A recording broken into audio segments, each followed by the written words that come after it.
Hier, on était comme vous. Mais demain, vous serez comme nous. En d'autres termes, hier, ces bien-aimés étaient en vie.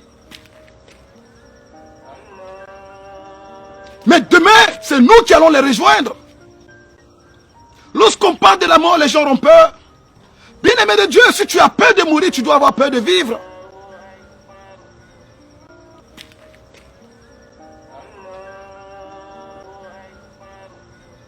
Regarde bien ce lieu, bien-aimé de Dieu. J'aimerais pas que tu viennes ici sans pour autant connaître le Seigneur Jésus-Christ.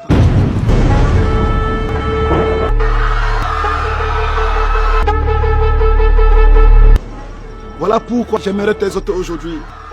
Mets ta vie en règle vis-à-vis de la parole de Dieu. Mets ta vie en règle vis-à-vis de Dieu. Lorsqu'on te parle de Dieu, tu dis, je suis trop jeune pour vivre une vie chrétienne. Mais j'aimerais te poser la question de savoir, quel est l'âge pour aller au paradis?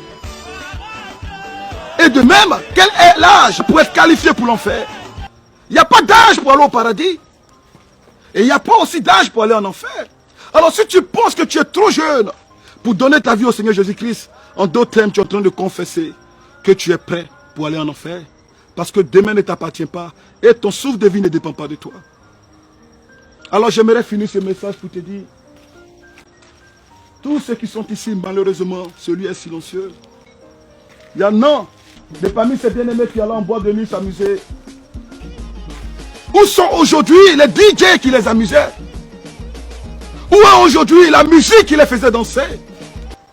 Regarde ce lieu, écoute ce silence. Je vais me taire pour quelques secondes et écoute le silence qui règne en ce lieu. Il n'y a plus de musique de coupé-décalé. Il n'y a plus de musique de DJ. Il n'y a plus de jeu de lumière. Voici la finalité de ceux qui se confient dans la chair. Il y a encore de l'espoir pour toi, enfant de Dieu. Il y en a qui prenaient le corps pour séduire. Avec des rondeurs, avec la beauté. Mais si on ouvre un de ces cercueils, bien-aimé de Dieu, qu'est-ce que tu vas voir? Qu'il y a des ossements. Et je parle à mes soeurs qui sont couchées ici. Où sont passés les saints que tu prenais pour séduire, les saints que tu mettais en volupté pour séduire les hommes? Où sont passés ces saints en ce lieu de tristesse? Où sont passés ces rondeurs que tu prenais pour séduire les hommes? Où sont passés ces rondeurs en ce lieu de tristesse? Où sont passés les maquillages? Où sont passés les mèches? Et enfin, je m'adresse à mes frères qui sont en ce lieu. Où sont passées les tablettes de chocolat que tu prenais pour séduire dans les plages, dans les piscines? Où sont passés ces muscles dans lesquels tu te glorifiais?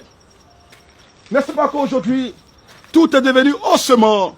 Vanité des vanités, nous disent les ecclésiastes. Tout est vanité. Poussière nous sommes nés, poussière nous finirons.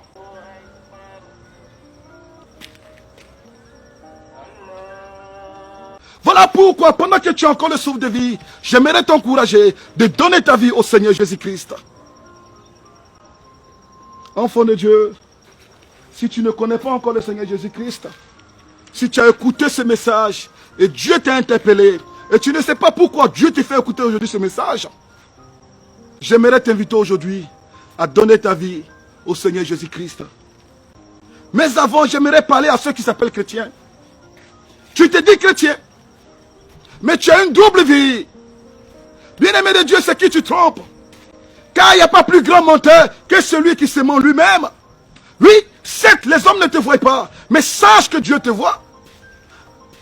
Avant de commettre un péché, ce n'est pas la peine de regarder ni à gauche, ni à droite. Parce que celui qui est à droite, ce n'est pas celui qui va te juger. Celui qui est à gauche, ce n'est pas celui qui va te juger. Le jugement vient de Dieu. Voilà pourquoi, avant de commettre toute acte, regarde d'abord en haut, car c'est de là que vient l'éternel Dieu, ton créateur, celui qui jugera toute nation et tout peuple à la fin des temps. Être chrétien n'est pas forcément aller chaque dimanche à l'église.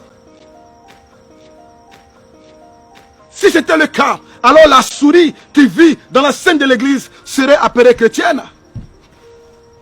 Être chrétien, c'est pas par ailleurs connaître la Bible de Genèse à Apocalypse. Car si c'était le cas, Satan allait être chrétien. Car rappelle-toi, le diable connaît la Bible. Voilà pourquoi en Matthieu 4, il a tenté notre Seigneur Jésus-Christ avec les versets de la Bible. Connaître la Bible ne fait pas de toi un chrétien. N'est-ce pas que Judas connaissait les Écritures? Est-ce pour autant qu'il a été sauvé? Voilà la question. Un chrétien par ailleurs, ce n'est pas de prier matin, midi, soir. Ce n'est pas de jeûner matin, midi, soir, sans pour autant mettre la parole de Dieu en pratique. Si jeûner faisait de toi un chrétien, si prier faisait de toi un chrétien, alors les musulmans seraient chrétiens. Parce qu'ils prient combien de fois par jour?